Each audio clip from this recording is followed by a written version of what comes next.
বাবুকে এই কথা শ্রীরামকৃষ্ণদেব বলেছিলেন। বলছে, দেখো মথুর, এই মা তোমাদের এত পয়সা দিয়েছে কেন জানো, এত টাকা দিয়েছে কেন জানো না? মা তোমাদের দেওয়ান করে রেখেছে মায়ের দরিদ্র সন্তানদের সেবা করবার জন্য। আর তা যদি না করো, পরজন্মে ভিখারি হয়ে জন্মাবে। এই ঠাকুর শুনিয়ে দিলেন।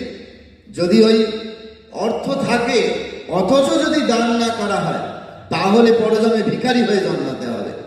বলা হচ্ছে যে আমরা এই যে মানুষ হয়েছি, এই মানুষ হওয়ার সার্থকতা কোথায়? বলছে সেই সার্থকতা হচ্ছে গৌরবম প্রাপ্যতে দানা নাতু বিত্তস্য সঞ্চয় পয়ো দানাম স্থিতিরুচ্চয় পয়ো ধীনাম অধস্থিতি। বলছে গৌরবম প্রাপ্যতে দানা, গৌরব বৃদ্ধি পাবে। আমার আপনার এই মনুষ্য জীবন লাভ করেছে, তার